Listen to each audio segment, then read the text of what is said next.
Hello साथियों, मैं सत्येंद्र सिंह एक बार फिर से स्वागत करता हूं आपका अपना यूट्यूब चैनल जेआरएस एकेडमी पर।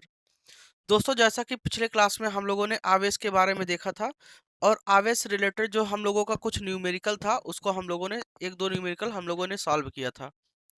आइए आज हम लोग उसी पर आधारित जो हम लोगों ने फार्मूला देखा था Q equal to N into e, इस पर आधारित जो आपके और न्यूमेरिकल है उसको हम लोग यहाँ पर देखते हैं और स्टार्ट करते हैं। ये आपका अगला सवाल है, इसमें है एक धातु के गोले पर, अगर यहाँ देखिए कहा है कि एक धातु के गोले पर 2 गुणित 10 की घात -9 कूलाम ऋण आवेश है। मान लेते हैं दोस्तों, ये क्या है, एक धातु का क्या है, गोला है। इस पर कितना आवेश है, 2 गुणित 10 की घात -9 कूलाम का इस पर ऋणात्मक आवेश है। कैसा है, निगेटिव चार्ज है, निगेटिव चार्ज है। ठीक है ना। 2 गुणित 10 की घात -9 कूलाम का ऋणात्मक आवेश है। तो इस पर सामान्य अवस्था में कितने इलेक्ट्रॉन कम या अधिक है। तो दोस्तों, मैंने आपको एक चीज बताया था कि अगर किसी वस्तु पर धनात्मक आवेश होता है, धनात्मक अगर आवेश है तो उस पर क्या होता है, हमेशा इलेक्ट्रॉन की क्या होती है, कमी होती है, कमी होती है। और अगर ऋणात्मक आवेश किसी वस्तु पर होता है, ऋणात्मक अगर आवेश दोस्तों किसी वस्तु पर होता है तो उस पर क्या होगा, इलेक्ट्रॉन की अधिकता होगी, इलेक्ट्रॉन की अधिकता होती है। तो जब भी किसी वस्तु पर अगर इलेक्ट्रॉन की कमी होगी तो धनात्मक आवेश और इलेक्ट्रॉन की अधिकता होगी, मतलब इलेक्ट्रॉन उस पर बढ़ता है, तो उसे हम लोग क्या कहेंगे, उसे हम लोग बोलेंगे ऋणात्मक आवेश। अब यहाँ पे जो वर्ड यूज किया है कि अगर इस पर ऋणात्मक आवेश है, तो यहाँ पर इसका मतलब क्या है कि इलेक्ट्रॉन की क्या होगी दोस्तों, इलेक्ट्रॉन की अधिकता होगी। ये चीज तो क्लियर हो गया कि उस पर क्या होगा, इलेक्ट्रॉन की अधिकता होगी। अब यहाँ से कितना इलेक्ट्रॉन होगा ये हमें देखना है। तो दोस्तों, यहाँ पर अगर Q का मान देखें, Q का मान दिया है 2 गुणित 10 की घात -9 कूलाम दिया है। और यहाँ पे नंबर ऑफ इलेक्ट्रॉन पूछा है, इलेक्ट्रॉन की संख्या पूछा है, तो N का मान निकालना है। आप जानते हैं Q equal to N into e होता है। अगर यही N इक्वल टू ले तो Q बाई क्या हो जाएगा दोस्तों, E हो जाएगा। और यहाँ से अगर देखा जाए Q का मान 2 गुणित 10 की घात कितना, -9, और E का मान कितना है, 1.6 गुणित 10 की घात क्या हो जाएगा, -19। ठीक है दोस्तों। अगर दोस्तों हम यहाँ पर बात करें कि इसका वैल्यू क्या होगा, ध्यान दीजिएगा। अगर हम यहाँ से इसमें भाग करें तो ध्यान दीजिएगा, यहाँ पर दशमलव अगर हटाएंगे तो आपका यहाँ क्या हो जाएगा, 20 और ये 16, और ये 10 की घात कितना है दोस्तों, -9 है। ये पावर जब भी ऊपर जाएगा, जब भी दोस्तों जो 10 की घात होता है ऊपर से नीचे जाता है या नीचे से ऊपर आता है, तो उसका जो चिन्ह होता है वो क्या हो जाता है, बदल जाता है। अगर धनात्मक रहेगा तो क्या हो जाएगा, प्लस रहेगा तो माइनस हो जाएगा, और माइनस रहेगा दोस्तों क्या हो जाएगा, प्लस हो जाएगा। जो साइन होता है दोस्तों वो क्या हो जाता है, चेंज हो जाता है। अगर दोस्तों हम यहाँ से इसको ऊपर ले जाएंगे तो ये -19 है, तो ये क्या हो जाएगा दोस्तों, +19 हो जाएगा। तो यहाँ से अगर दोस्तों हम बात करें n की वैल्यू लें तो हम यहाँ पे भाग देंगे। अगर 20 में हम 16 से भाग देते हैं, 20 में अगर दोस्तों 16 से भाग देते हैं तो 16 से भाग देंगे, 16 एक कम 16 हो जाएगा, यहाँ से 4 बचेगा, कट गया, और यहाँ पे दशमलव लगाया तो क्या हो गया, 40, 16 दूना 32 हो जाएगा, और यहाँ से 8 बचेगा, ये कट गया, 0, 16 पंजे 80। इसका मतलब कि 1.25 गुणते, और यहाँ पर गुणा में हमेशा घात जुड़ता या घटता है, तो 19 में से 9 गए, आपका कितना बचेगा, 10 की घात 10, इतने इलेक्ट्रॉन।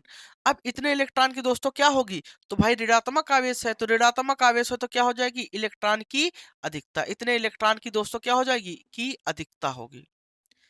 ठीक है ना। इसका मतलब सामान्य अवस्था से उस गोले पर क्या होगा, 1.25 गुणित 10 घात 10 इलेक्ट्रॉन क्या होंगे, अधिक होंगे। ठीक है। तो ये दोस्तों पहला क्वेश्चन था, उम्मीद करता हूं आपको समझ में आया होगा, क्लियर एकदम। ठीक है दोस्तों, ये क्लियर आपको पता।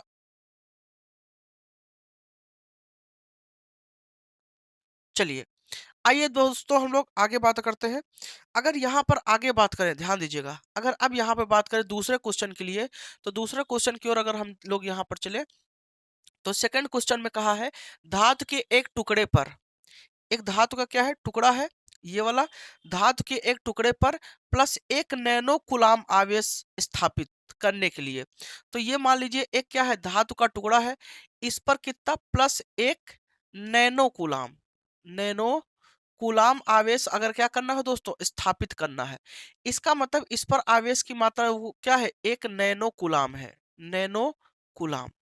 और आप जानते हैं नैनो का मतलब 10 की घात -9 होता है। तो यहाँ पर आप अगर आप चेंज करेंगे तो नैनो का मतलब 10 घात -9, तो इतने कुलाम आवेश इसका मतलब इस पर है। तो ये दोस्तों किसका मान हो गया, क्यू का मान हो गया। कह रहा कि स्थापित करने के लिए कितने धातु के टुकड़े से कितने इलेक्ट्रॉन धातु के टुकड़े से स्थानांतरित करने होंगे, कितने धातु के टुकड़े से कितने इलेक्ट्रॉन धातु के टुकड़े से स्थानांतरित करने होंगे। मतलब कि अगर इस पर धनात्मक आवेश है तो यहाँ से हम कितने इलेक्ट्रॉन ट्रांसफर कर दें कि इस पर क्या आ जाए, धनात्मक आवेश आ जाए। इसका मतलब दोस्तों कि हमें एन की वैल्यू क्या करना है, फाइंड करना है। एन की वैल्यू हमें क्या करना है, ज्ञात करना है। तो एन बराबर आप जानते हैं क्यू बाई क्या होता है, ई होता है। और क्यू का मान 1 गुणित 10 घात कितना, -9। और ये 1.6 गुणित 10 घात कितना हो जाएगा, -19 हो जाएगा। अगर दोस्तों आप यहीं से इसका क्या करें, अगर भाग दें, अगर आप भाग दें तो यहाँ से क्या आ जाएगा, ये ध्यान दीजिएगा। अगर आप यहाँ से लेते हैं तो ये क्या हो जाएगा, दशमलव हटाएंगे 10 हो जाएगा बटे 16। और गुणते दोस्तों क्या हो जाएगा, ये 10 की घात -9 और ये ऊपर गया तो 10 की घात क्या हो जाएगा, +19 हो जाएगा। अगर दोस्तों यहाँ से भाग देते हैं 10 बटे क्या हो जाएगा, 16 हो जाएगा। गुणते घटाएंगे दोस्तों कितना हो जाएगा, घटाओगे कितना हो जाएगा, 10 हो जाएगा। कितना हो जाएगा दोस्तों, 10 हो जाएगा। 19 में से 9 गए कितना बचेगा, 10। अब यहाँ से अगर एक 10 उधार ले लेते हैं तो इसे आप ऐसे लिख सकते हैं, 10 गुणते 10 बट्टे 16। और यहाँ लिख सकते हैं 10 की घात कितना, 9। भाई इसका घात 1 है, 9 1 क्या हो जाएगा, फिर से 10 हो जाएगा। तो यहाँ से अगर आप लेंगे तो 10 धम्मा कितना हो जाएगा, 100 हो जाएगा। 100 बटे कितना, 16 गुणते 10 घात कितना, 9। और 16 से अगर इसमें आप भाग देंगे दोस्तों तो 6.25 गुणते 10 की घात कितना, 9 इलेक्ट्रॉन आपका होगा। इसका मतलब कि इस धातु के टुकड़े से 6.25 गुणित 10 की घात 9 इलेक्ट्रॉन आपको क्या करने पड़ेंगे, स्थानांतरित कराने पड़ेंगे, ट्रांसफर कराने पड़ेंगे। तब जाके दोस्तों क्या होगा, तब जाके इस पर धनात्मक आवेश आएगा। ठीक है दोस्तों, आइए अब हम लोग अगले बात करते हैं, अगले क्वेश्चन की बात करते हैं। अगले क्वेश्चन में आपका दिया हुआ है किसी वस्तु पर, ये देखिए किसी वस्तु पर 6.4 गुणित 10 घात -17 कूलाम का धनात्मक आवेश है। एक वस्तु है, उस पर 6.4 गुणित 10 की घात -17 कूलाम का क्या है दोस्तों, धनात्मक आवेश है। इतने कूलाम का क्या है दोस्तों, धनात्मक आवेश है। तो बताइए कि उस पर कितने इलेक्ट्रॉन की अधिकता या कमी है। ठीक है ना। तो इस पर आवेश आपका क्यू का मान जो है, क्यू बराबर कितना है, 6.4 गुणित 10 की घात -17 कूलाम का क्या है, धनात्मक आवेश, पॉजिटिव चार्ज। तो दोस्तों हमने अभी आपको बताया कि अगर किसी वस्तु पर पॉजिटिव चार्ज होता है, धनात्मक आवेश होता है, तो उस पर जो इलेक्ट्रॉन की संख्या होगी वो क्या होगी, हमेशा कम होती है। क्योंकि आप जानते हो जब तक इलेक्ट्रॉन को वो ट्रांसफर नहीं करेगा, किसी दूसरे वस्तु पर नहीं भेजेगा, तब तक उस पर दोस्तों क्या होगा कि आवेश नहीं आएगा। जितना इलेक्ट्रॉन ट्रांसफर करेगा उतना धनात्मक आवेश आएगा। तो इसका मतलब कि इलेक्ट्रॉन की दोस्तों क्या हो जाएगी, इलेक्ट्रॉन की कमी हो जाएगी। इलेक्ट्रॉन की दोस्तों क्या हो जाएगी, कमी हो जाएगी। अब यहाँ से इलेक्ट्रॉन की संख्या n का मान पूछा तो n बराबर क्या होगा, q बाई ई होगा। और q का मान 6.4 गुणित 10 घात कितना, -17। और e का मान 1.6 गुणित 10 घात कितना, -19। अब यहाँ इसको काट दे, 16 चौको 64, 4 हो जाएगा। तो यहाँ से 4 गुणते ये 10 की घात -17 है। और ये ऊपर जाएगा, 10 घात कितना हो जाएगा, 19 हो जाएगा। और यहाँ अगर आप घटा देंगे, 19 में 17 गए, 10 घात कितना बचेगा, 2। तो इसी को 4 गुणते हम 100 लिख सकते हैं। और इसको हम लिख सकते हैं 400 इलेक्ट्रॉन। इसका मतलब क्या होगा कि 400 इलेक्ट्रॉन की क्या होगी दोस्तों, 400 इलेक्ट्रॉन की कमी होगी। 400 इलेक्ट्रॉन की दोस्तों क्या हो जाएगी, कमी हो जाएगी। क्योंकि दोस्तों यहाँ पर क्या दिया है, आपका धनात्मक आवेश है। जब भी किसी वस्तु पर धनात्मक आवेश होगा तो उस पर हमेशा क्या होगा, इलेक्ट्रॉन की क्या हो जाएगी, कमी हो जाएगी। अगर किसी वस्तु पर ऋणात्मक आवेश होता है तो उस पर इलेक्ट्रॉन की क्या होती है, हमेशा अधिकता होती है। समझ पा रहे हैं ना। अब हम लोग आगे बात करेंगे दोस्तों, अगले सवाल की ओर चलते हैं। और कुछ और बेहतरीन टाइप के सवाल देखते हैं थोड़ा। अब यहाँ से ये क्या था, ये आपका बेसिक था, ठीक है ना, ये बेसिक था। अब हम लोग क्या करेंगे, इससे थोड़ा जो लेवल है उसको क्या करेंगे, हम लोग थोड़ा लेवल को हाई करेंगे। ठीक है दोस्तों, तो आइए हम लोग देखते हैं अगला सवाल।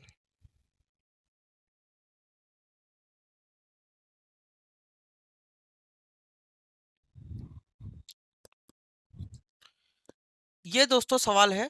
इस सवाल में कहा है कि एक छड़ को रगड़ने पर उस पर, एक कोई छड़ है, अगर हम उसको रगड़ते हैं, एक छड़ को रगड़ने पर उस पर 8 गुणित 10 की घात माइनस 7 कूलाम ऋण आवेश उत्पन्न होता है। मान लेते हैं एक ये छड़ है, इस छड़ को अगर हम क्या करते हैं, रगड़ते हैं, तो इस पर 8 गुणित 10 की घात माइनस 7 कूलाम का कैसा निगेटिव चार्ज आता है, ऋणात्मक आवेश आता है। तो कह रहा है कि छड़ पर कितने इलेक्ट्रॉन अधिक एकत्र हो गए। कह रहा है इस पर, इस छड़ पर कितने इलेक्ट्रॉन अधिक एकत्र हो गए। इसका मतलब भाई ऋणात्मक आवेश हो तो जाहिर सी बात है अधिक से अधिक इलेक्ट्रॉन इस पर आएंगे, अधिक इलेक्ट्रॉन आएगा। तो कह रहा है कितने इलेक्ट्रॉन, इसका मतलब नंबर ऑफ इलेक्ट्रॉन क्या किया गया है, पूछा गया है। तो अगर n बराबर लें तो q अपान क्या होगा, e। और ये दोस्तों किसका मान है, q का मान। तो q का मान 8 गुणित 10 की घात माइनस 7 और e का मान 1.6 गुणित 10 की घात माइनस 19। दशमलव हटा ले तो क्या हो जाएगा, 80 बटे क्या हो जाएगा 16। और यहाँ से ले लें 10 घात कितना माइनस 7 और ये 10 घात कितना प्लस 19। अब यहाँ से काट दें तो 16 पंजे क्या हो जाएगा 80। तो 5 गुणते 10 की घात और घटा देंगे तो कितना हो जाएगा 12। ठीक है ना। 19 में 7 गया कितना 12। इतने इलेक्ट्रॉन क्या हो जाएंगे, अधिक एकत्रित हो जाएंगे। इसका मतलब कि जब हम क्या करेंगे, इस छड़ को, उस छड़ को हम क्या करेंगे, रगड़ेंगे, तो इस पर इतने इलेक्ट्रॉन क्या हो जाएंगे, अधिक एकत्रित हो जाएंगे, इतने इलेक्ट्रॉन आ जाएंगे। आप जानते हो कि अगर इस पर इतने इलेक्ट्रॉन 5 गुणित 10 घात 12 इलेक्ट्रॉन अगर आ जाते हैं, तो जाहिर सी बात है कि इसका जो द्रव्यमान है वो क्या हो जाएगा, बढ़ जाएगा।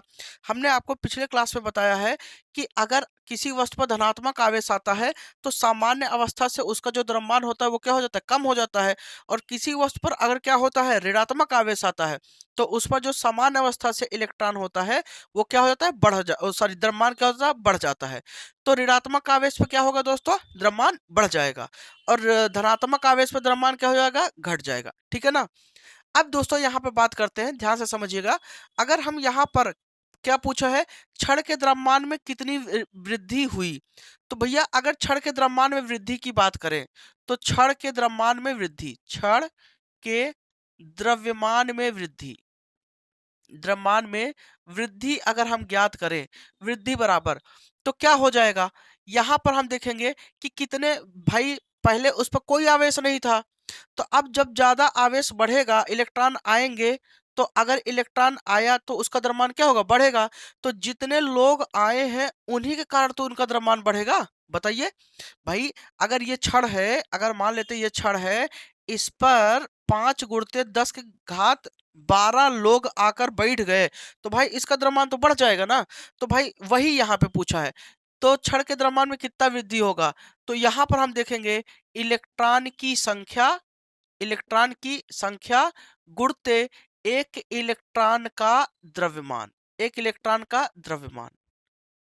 तो अगर द्रव्यमान में वृद्धि निकालना होगा तो हमें क्या करना पड़ेगा कि हमें कुल इलेक्ट्रॉनों की संख्या लेना पड़ेगा और यहाँ पर क्या करना पड़ेगा, एक इलेक्ट्रॉन के द्रव्यमान से क्या करना पड़ेगा, गुणा करना पड़ेगा।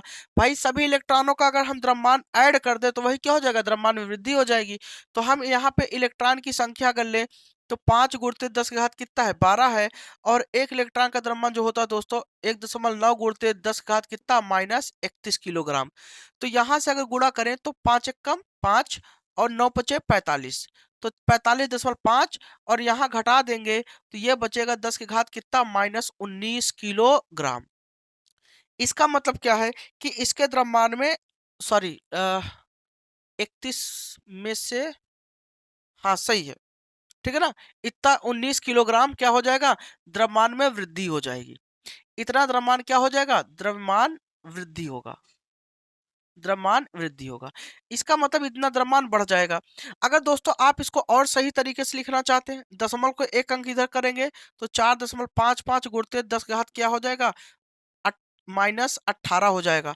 क्यों, क्योंकि जब भी एक चीज याद रखिएगा, जब भी आप दशमलव को लेफ्ट साइड लाएंगे, बाएं साइड लाएंगे, जितने अंक लाएंगे उतना 10 की घात में आप क्या कर देंगे, जोड़ देंगे, उतने अंक क्या कर देंगे, जोड़ देंगे। तो हम दशमलव को एक अंक इधर शिफ्ट किए हैं तो 10 की घात में क्या करेंगे, एक अंक जोड़ देंगे। तो 4.55 गुणित 10 की घात माइनस 18 किलोग्राम, इतना दोस्तों क्या हो जाएगा, द्रव्यमान में उसके वृद्धि हो जाएगी। ठीक है ना दोस्तों।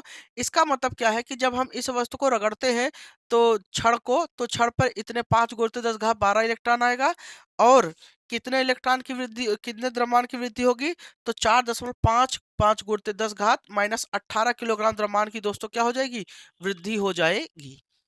ये आपका ये सवाल था। अब दोस्तों हम लोग आगे बढ़ते हैं अगले सवाल में। ये जो दूसरा सवाल है ये भी बहुत बेहतरीन सवाल है। आइए हम लोग यहाँ पर बात करते हैं। देखिए, आप फिजिक्स को तभी बेहतर आप समझ सकते हैं जब आप क्या करेंगे, उसको प्रैक्टिस करेंगे। जितना ज़्यादा आप प्रैक्टिस करेंगे उतना ही बेहतर आपको फिजिक्स आएगा। समय देंगे तभी वो आपका बेहतर हो सकता है, समय नहीं दे पाएंगे तो फिर नहीं बेहतर होगा। आइए देखते हैं, इसमें कहा है एक पॉलीथीन के टुकड़े को, पॉलीथीन है और उसके टुकड़े को किससे, ऊन से। तो मान लेते हैं ये क्या है, ये पॉलीथीन है। ये दोस्तों क्या है, पॉलीथीन, पॉलीथीन। और ये दोस्तों क्या है, ऊन है। ठीक है ना, ये क्या है, ऊन है।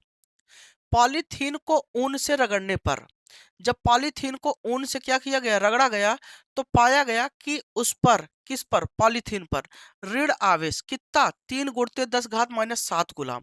तो इस पॉलीथीन पर क्या आ गया, ऋणात्मक आवेश आ गया। कितना, 3 गुणित 10 घात माइनस 7 गुलाम का ऋणात्मक आवेश आ गया बेटा, इस पर ऋणात्मक आवेश इस पर आ गया। ठीक है ना। अब एक चीज तो आप जान गए, अगर ऋणात्मक आवेश आया होगा तो भाई ऋणात्मक आवेश अगर आया है तो इस पर इलेक्ट्रॉन आया होगा कि नहीं। अगर इस पर ऋणात्मक आवेश आया है तो इस पर क्या होगा, धनात्मक आवेश आया होगा। ऊन पर धनात्मक आवेश आया होगा। कितना, जितना इस पर ऋणात्मक आवेश आएगा उतना ही इस पर धनात्मक आवेश होगा। तो कितना होगा, 3 गुणित 10 घात माइनस 7 गुलाम का धनात्मक आवेश होगा। ठीक है। अब आप जानते हैं कि किसी भी वस्तु पर अगर धनात्मक आवेश होता है तो वो क्या करता है, वो इलेक्ट्रॉन को देता है, और जो वस्तु पर ऋणात्मक आवेश होता है वो इलेक्ट्रॉन को लेता है। इसका मतलब कि इलेक्ट्रॉन का ट्रांसफर इधर से इधर ऊन से किस में हुआ है, पॉलीथीन में। तो इलेक्ट्रॉन का जो स्थानांतरण होता है दोस्तों वो ऊन से किस में होगा, पॉलीथीन में। तो यहाँ पर पूछा है पहला नंबर, ए नंबर, स्थानांतरित इलेक्ट्रॉन की संख्या बताइए। जो इलेक्ट्रॉन ट्रांसफर होते हैं उनकी संख्या बताइए। तो हमने कहा कि अगर इस पर ये इतना आवेश है तो क्यूब का मान 3 गुणित 10 घात माइनस 7 है। एन का मान पूछा है तो क्यू बाई क्या हो जाएगा, ई हो जाएगा। तो यहाँ से 3 गुणित 10 घात कितना, माइनस 7, और यहाँ पर 1.6 गुणित 10 घात कितना हो जाएगा, माइनस 19।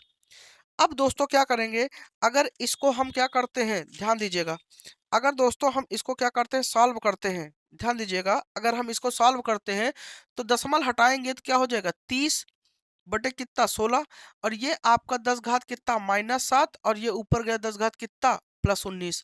अब देखिए 30 में अगर 16 से हम भाग देते हैं तो देखिए 16 एक कम 16 हो जाएगा। ठीक है ना, 16 एक कम 16, और यहाँ से हासिल लेंगे कितना होगा, 4 होगा। कितना बचेगा, 4, और यहाँ 2 में से एक गए, 1 दशमलव लगा दिया, यहाँ पे कितना होगा, 0। अब यहाँ पर देखिए, अगर आप पहाड़ा पढ़ेंगे इसका, तो 16 छक्के 96, और 16 सत्ते 112, 16 अट्ठे 128, 8 बार जाएगा। ठीक है, 16 अट्ठे 128।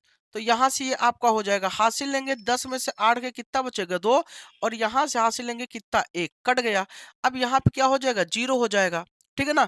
तो हम यूं कह सकते हैं कि इस पर जो इलेक्ट्रॉन की संख्या होगी वो n बराबर 1.8 गुणते, यहाँ से घटा देंगे कितना हो जाएगा, 10 के घात कितने, कितना, 10 इलेक्ट्रॉन। अर्थात ऊन से पॉलीथीन पर 1.8 गुणित 10 के घात 10 इलेक्ट्रॉन क्या हुए होंगे, ट्रांसफर हुए होंगे। ठीक है ना, ये हो गया। अब इसमें कहा यह भी बताइए कि इलेक्ट्रॉन का स्थानांतरण किस पदार्थ से किस पदार्थ में हुआ। तो भैया हमने आपको पहले ही बताया कि अगर इस पर ऋणात्मक आवेश आया है तो इस पर क्या आएगा, धनात्मक आवेश आएगा। और धनात्मक आवेश से हमेशा, जिस पर धनात्मक आवेश आता है उससे इलेक्ट्रॉन निकलता है, क्योंकि इलेक्ट्रॉनों के निकलने से ही उस वस्तु पर धनात्मक आवेश आता है। और जिस वस्तु पर इलेक्ट्रॉन जाता है उस पर कैसा आवेश आता है, ऋणात्मक आवेश आता है। तो यहाँ से ऊन से कहाँ गया, पॉलीथीन पर। तो यहाँ लिख सकते हैं इलेक्ट्रॉन का स्थानांतरण, इलेक्ट्रॉन का स्थानांतरण, स्थानांतरण ऊन से, ऊन से पॉलीथीन, पॉलीथीन में होता है। अब कितने इलेक्ट्रॉन स्थानांतरित होते हैं? तो दोस्तों 1.8 गुणित 10 की घात 10 इलेक्ट्रॉन स्थानांतरित होते हैं। तो ये दोस्तों आपका सवाल था। अच्छा, इसका एक पार्ट और है इसमें। ये तो ए वाला हो गया, इसका एक बी पार्ट है। तो बी पार्ट को जरा बताते हैं। देखिए इसमें कहा क्या है, ध्यान दीजिए। बी वाले में कहा है, क्या ऊन से पॉलीथीन में द्रव्यमान का स्थानांतरण होगा? तो बी वाला कहा है, क्या ऊन ऊन से पॉलीथीन में द्रव्यमान का स्थानांतरण होगा? स्थानांतरण होगा। तो पूछ रहा है कि जब इलेक्ट्रॉन यहां से यहां ट्रांसफर होता है तो क्या मास का भी ट्रांसफर होता है? तो हाँ दोस्तों, जाहिर सी बात है, अगर इलेक्ट्रॉन जाएगा तो इलेक्ट्रॉन का अपना क्या होगा? मास होगा। बोलिए, इलेक्ट्रॉन का क्या होगा? अपना मास होगा। और इलेक्ट्रॉन का अपना मास होगा तो जाहिर सी बात है कि क्या कहते हैं, मास का भी स्थानांतरण होगा। तो यहां पर हम लिखेंगे हाँ। हाँ, क्योंकि क्योंकि इलेक्ट्रॉन के स्थानांतरण इलेक्ट्रॉन के स्थानांतरण से उनका द्रव्यमान भी स्थानांतरित होता है। स्थानांतरित होता है। इसका मतलब कि जब इलेक्ट्रॉन जाएगा ऊन से पॉलीथीन में तो स्थानांतरित होगा। अच्छा, मैं आपको यहाँ पर एक क्वेश्चन देता हूँ। आप इसका एक चीज क्या बताइएगा कि जब ऊन से पॉलीथीन पर इलेक्ट्रॉन ट्रांसफर होता है, कितने इलेक्ट्रॉन ट्रांसफर होते हैं? इतने। 1.8 गुणित 10 की घात 10 इलेक्ट्रॉन ट्रांसफर होते हैं। तो बताइए, अगर हम कहें तो यहाँ पर हम कह सकते हैं कि पॉलीथीन पर कितना द्रव्यमान स्थानांतरित होगा?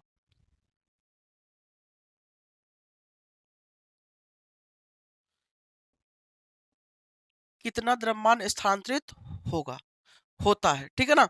इसका मतलब कि अगर पॉलीथीन पर इतने इलेक्ट्रॉन आते हैं तो इतने इलेक्ट्रॉन के कारण यहाँ पर कितना द्रव्यमान स्थानांतरित होगा, आप बताइए। ठीक है। और दूसरा ये भी बताइए कि ऊन पर कितने कितने द्रव्यमान की कमी होगी। यहाँ पर आप ये भी कमेंट बॉक्स में आप बताइएगा कि ऊन पर, यहाँ पर कमेंट बॉक्स में आप बताइएगा कि ऊन पर कितने द्रव्यमान की कमी होगी, कमी होगी। ठीक है ना? ये दोनों क्वेश्चन आप क्या करेंगे, कमेंट बॉक्स में आप बताएंगे। इन दोनों क्वेश्चनों का जो आंसर है वो आप कहाँ बताएंगे, कमेंट बॉक्स में आपको बताना है। ठीक है दोस्तों, चलिए आइए अब हम लोग आगे बढ़ते हैं। आगे और कुछ क्वेश्चन के बारे में देखते हैं जो क्वेश्चन आपके बोर्ड परीक्षा में पूछा जाता है। ठीक है ना? जैसे पूछ लिया जाता है कि अल्फा कण पर आवेश की मात्रा बताइए। ठीक है, आपसे पूछा जाता है कि अल्फा कण पर आवेश की मात्रा बताइए। तो यहां देखिए, अल्फा कण पर आवेश की मात्रा, आवेश की मात्रा, अगर अल्फा कण पर आवेश की मात्रा अगर आपको बताना है तो देखिए, सबसे पहले जानते हैं अल्फा कण होता क्या है। जो अल्फा कण होता है वो होता है आपका हीलियम नाभिक होता है। जो हीलियम नाभिक होता है उसी को हम लोग क्या कहते हैं, अल्फा कण। और हीलियम नाभिक को लिखते हैं 2He4 के नाम से लिखते हैं। अब यहाँ पर जो ये आपका है, ये क्या है, द्रव्यमान संख्या है। ये क्या है दोस्तों, द्रव्यमान संख्या है। और ये क्या है दोस्तों, परमाणु क्रमांक है। ये क्या है, परमाणु क्रमांक।